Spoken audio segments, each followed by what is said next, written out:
All right. Well, welcome everybody to the Business of Speaking show. I am your host, Tim McDonald, and today I am joined by somebody I just recently met through a networking group that obviously we're doing in 2020 virtually. Eileen, how are you doing? I'm doing great. Thanks so much, Tim, for having me on your show. No, it's wonderful to have you, and I can't wait to dive into more of your story and to let everybody know who's watching. This is really a show for people that are interested in getting involved in speaking or in the very early stages of their speaking career.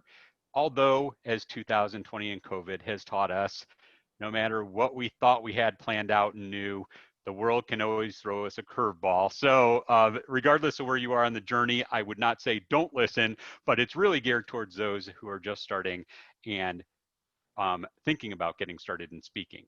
So, with that being said, I would love to jump in because we don't really focus on the story of what you talk about on stage. We talk about the journey to the stage and how you kind of evolve from there.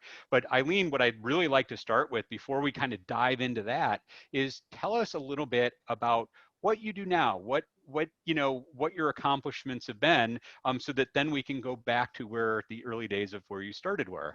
I'll be happy to, Tim. So let me hold up my workbook/success stories and strategies. And so these words are so key words now with the pandemic and everything. And I wrote this about 10 years ago.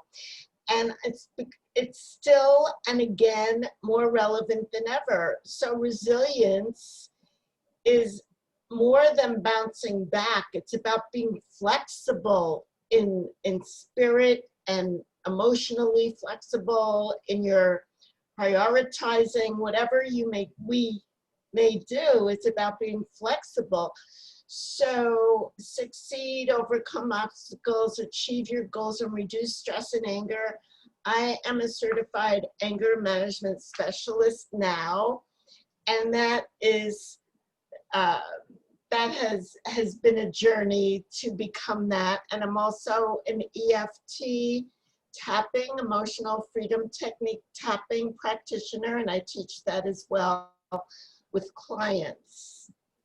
Wow, I haven't even heard of that before now, so You I'm glad you explained it. know what it is? I don't know exactly, but you kind of gave me the hint that it's like touching Yeah, yourself on your, what it does, if I may, very yeah. briefly, is I hear the client's story as a coach with active listening, and then I kind of plug it in to talking about their story while we tap on certain acupuncture points that releases, lets go of cortisol, a very negative hormone, and brings a positive hormone up to the section of the brain that deals with feelings. I've had miraculous successes with clients and for myself as well. Well, I think you and I might have a whole new conversation to talk about, but let's not focus on that today. But I love that, and it sounds so fascinating to me, and I'm curious to learn more about it. But so having the book, becoming the certified in anger management therapy, getting a chance to speak with people, to get out in front of people. How did you start in all this? Well, I was I have always been an educator, and my adult educating experience was with adult students at Hofstra University in Long Island, and also Medgar Evers College, part of the CUNY system. And for Medgar Evers, I was in the business department teaching soft skills, and they would send me out to teach it to employees of city agencies. And when you're speaking to a room full of adults who work for a city agency, that is a really good uh, base to start a speaking career from. Well, and you bring up something pretty interesting, which is getting up in front of a room of adult students, right? And I know most people don't think of that as speaking, but do you remember the first day you were in class? What do you mean, as a student? No, like as a teacher of these Oh, students. I was so nervous, always the first day of class, because I remember actually when I was in college, long time ago, and master's degree, and it was always, we were all the students were always judging the professor, the new teacher. They had to make the grade kind of thing. So anything that anyone is a bit fearful about, let me just interject here, that tapping can get rid of. Well, I've done a lot of research and talk about fear, so I'm fully aware of that. So how did you, but back then you probably weren't doing that, right? So No, not yet. No. how did you how did you deal with that, and how did you kind of, what were the feelings that you were going through, and how did you process that to gain your confidence while you were in that situation? Yes, I had to be so fully prepared, overly prepared with the material that no matter what question would come up, or if I had the wrong um, overhead in my hand for what I was saying, or whatever could possibly happen, I would be okay with it because I knew my material inside and out. That was the main thing for me. Well, I think that's very helpful, and I think that one thing that I you know I've found is the same thing. It's like when you're talking about something that it's a lot easier than getting up and talking about something you know nothing about. Oh, yes. And also, I had learned early on that relaxation breathing before going in front of the group, just putting yourself in the right frame of mind and body could be really helpful as well. So I was always doing that before. Well, that's great. And, you know, so you mentioned that being in front of these students, the college would actually send you out in front of some of the city agencies and work with their people. Was it a different feeling for you when you took yourself out of the classroom, even though you were nervous when you first started a new class? Because this is like every agency that you got in front of was a new group, right? And so Yes, yes. how did you deal with that? Well, as I just said, just being totally prepared and being sure that I did some relaxation for myself before I was in front of the group, kind of backstage, so to speak, behind the scenes. I knew that that would help me no matter what I messed up with possibly. So, you working for the college, you're getting an opportunity to not only be in the classroom, but also in front of these city agencies. Um, Tell us about like how your path kind of evolved from there Sure. and I'd love to just sit and listen. Okay, so I was at Hofstra also teaching. I was in the health and phys ed department there, and I was teaching stress management from that department, not the School of Psychology class, but from the health and phys ed class. And the students were so stressed all the time that almost whatever I said, they were all ears. So they loved the subject. Also, I taught yoga there, and I was kind of on the floor in the gym. Um, at the time I had a certification in fitness, and very way back I owned a dance and exercise studio. Wow. So all of this kind of came together at Hofstra in the health and phys ed department. So there was the semester that 9/11 occurred, and I saw miracles on the mat in teaching yoga. The students who attended, as you may imagine, were so stressed out, and some of them actually had, you know, people in their family and friends that were very affected. They were personally affected. So I was really providing a service that they needed, even though I wasn't speaking that much. I was giving guided meditations and teaching yoga poses in a yoga class. But oh my goodness, it was, I felt so important. I was doing such important work for these students. And that helped to build my confidence in the field. Was it the impact that you saw you had on the students that gave you that confidence? Yes. And how did that make you feel? I mean, because I can only imagine, I didn't live in New York at the time, but having lived there and talking with people that I was friends with, I know, you know, no matter where we are in the US, I think it affected us all. But living in the New York City area, it was unlike anything that you can imagine. Yes, it was. And anyone who attended the school, who actually got their bodies there, who had been affected, it was amazing to me that they were even in class, but somehow they got there. So I made it worth their while. And I felt very, like as a contributor to their well-being. And so, yeah, I'm guessing that, you know, it sounds like it wasn't something that you consciously planned out to do. It was just something that you reacted to, knowing that it was kind of the right thing. Yes, exactly. And how did that kind of move you to, you know, getting out on your own and not working for the university?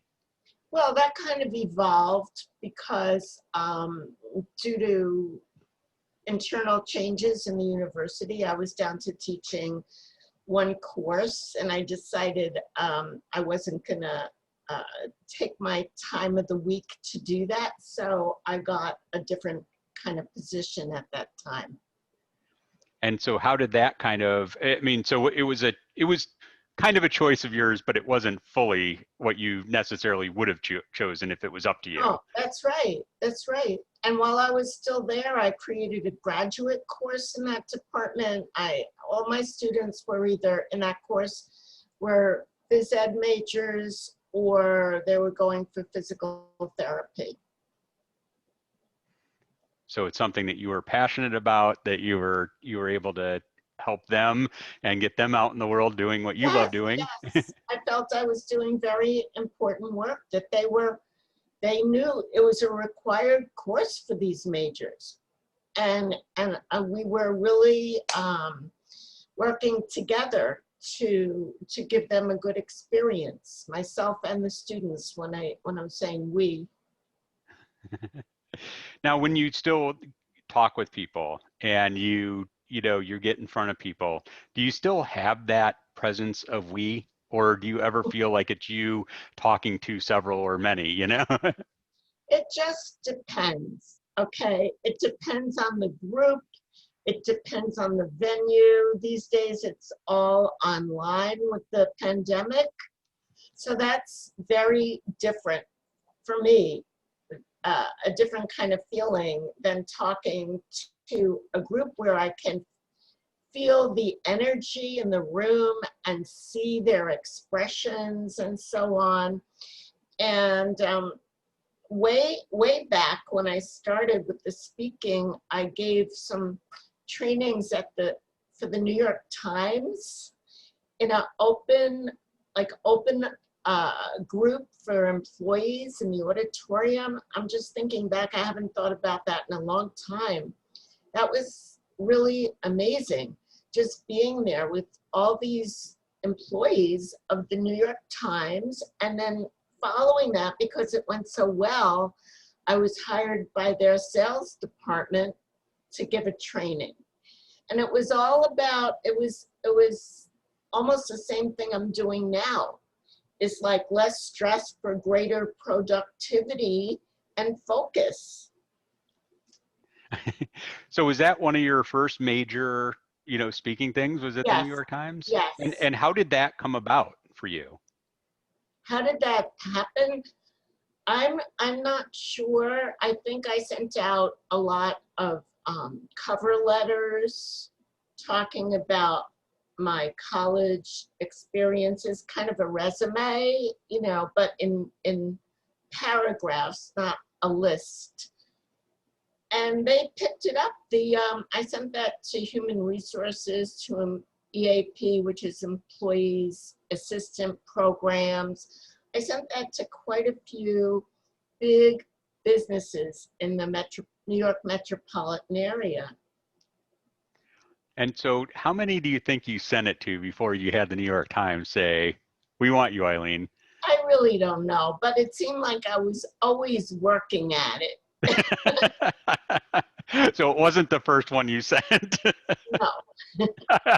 I just Wait, let me just say, there are two P words here: persistence and perseverance. For anyone who's starting on a new endeavor, whether it be speaking or starting a new business or being a new employee in another business, whatever it is, it often takes incredible persistence and perseverance to get through those beginning times. I think that's so wise and I love that you phrased it for anybody, not just people looking to get into speaking. But so after you got that one, and you said you got other ones from other people, or even within the same company, how did that kind of grow, and how did you continue having to send those out? Was it all referral? Was there anything that you were doing or finding that worked for you that really helped you continue to get more of these bookings, to get in front of people and get paid to speak?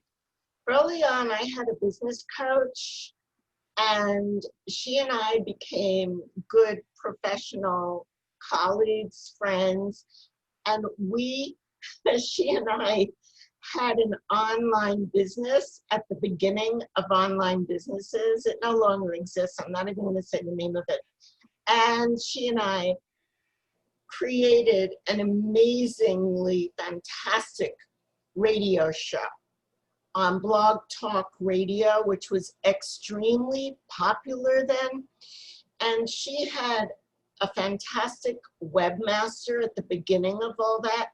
And I hired him. He's still my webmaster now, over 10 years. And so that relationship and that experience, what did that kind of teach you, and how did you see it help your business? Well, it helped me to understand that anyone listening who was really listening, whether it be the students or the New York Times participants or the people listening to our radio show, if they were truly listening, then it was important for me and whomever I was doing it with to give really important, well thought out information and have a great sense of humor. Very, very important. Well, I remember talking to somebody, and you're reminding me of this. He said he was a little hesitant about posting even just on LinkedIn. That's the only social network he was on. And he goes, "Well, what if nobody reads it?" And I said, "Do you know that there's 1% of the people that truly help contribute to what you put out there? There's 9% that might engage with you, like it, give you a comment. And then there's 90% that will just see it and never even tell you. And imagine if you made a difference in one person's life with what you shared." Exactly. That's how I've always felt. One person at a time making a difference. I felt that as a college professor and when I began the speaking engagements and on the radio show, which was all part of that time. Wow. And so as the internet evolved, and as social media evolved, I'm sure you weren't having to actually send, or, I'm not sure how you were sending them. We didn't even talk about that, whether it was, running them over or faxing them over, because that was one of my first jobs, selling fax machines, when nobody wanted them because they couldn't afford them or didn't think they were worth anything. And now, Yes, yes. it would be the same challenge today trying to sell them. But, how is that kind of all evolved from you, for you, and how have you seen it kind of help your business, or has it been in that way? Yes, thank you. It's been extremely helpful to my business for Google to have me on their first page on several topics. And sometimes now people simply look up, for instance, anger management specialist, Nassau County, and there I am. And my website has been upgraded as needed, same with webmaster as I mentioned, and he does a fantastic job with the search engine optimization. And yes, I'm on some social media, not everything. And I like it. I like what the social media that I'm on. And I'm guessing that the minute you put up your website, you probably weren't on page one of Google for all these things, which Oh, brings no. us back to those two P's, right? Exactly, exactly. And also faith in my webmaster that he was making the right choices. Well, you bring up something interesting, which is another thing that I think, a lot of people getting started is they see successful people that are, doing speaking as part of their business. And, you bring up that you have somebody on your team that's a webmaster, right? And other people might have PR, or VAs, virtual assistants, Yes. so, you know, when did you know and realize that you needed to hire somebody else? And how comfortable do you feel when you bring somebody in and release a little bit of control to them? Well, as I think I mentioned, I had a really good recommendation for this person because I was in venues with this other woman that he was a webmaster for. So I had kind of a preview, so to speak, of his work and her recommendations. So that was a good start for me. And how did you know that it was time for you to make that hire? Because she was also my business coach. and I agreed that it could be the time, and if it wasn't, then I could stop doing some things. I, it's one of my more recent guests, Dr. Ask Dr. G. She brought up that she went to art school for theater and in her undergrad, and then worked in that field for 6 years, and then went to medical school and became a doctor. And she told me something pretty interesting, that when you're in art school, they always tell you it's about the art, never about business. And when you're in medical school, they tell you it's always about the science and never about the business. It sounds like you made the decision to get hooked up with a business coach early on when you started.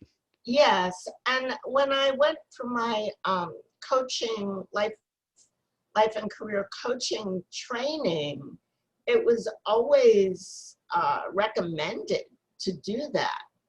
So it wasn't simply an original idea to do that. Part of my coursework said it's really good to have a business coach. Well, I think that's so important because, people see speakers and they don't realize that there's these other people that are either working behind the scenes for those speakers or have been with them for some part of their journey to the stage. And then later in my career, I coached clients to do public speaking. It wasn't like officially what I did, but they were, for instance, a life coaching client or a career coaching client, and would say, oh my goodness, I have to give this presentation in a week and I'm so nervous and I don't know what to do. and I would help them to do it, not by being there physically, but with that, I had just learned about that tapping, and it totally helps overcome fear of public speaking. Well, that's great. And so as we kind of wrap up, um, if you were to go back, not to when you were in the, teaching in the schools, but once you started your own business, knowing what you know now, what is the one piece of advice that you would give yourself that you know now that you didn't know then? Well, I think I know it because maybe because I'm older and wiser, is listen to your intuition because it's usually correct. I love it. Well, thank you so much, Eileen, and tell people how they can get in touch with you and find more about you. Yes. My website is balance, BALANCE, and AND power, POWER.com. And my phone number, 516-623-4353. That is a landline. So please don't be shy and leave me a message. And of course, you could fill out a contact form on my website that way. And I hope to speak to you soon. Any Oh, listeners I'm talking to now?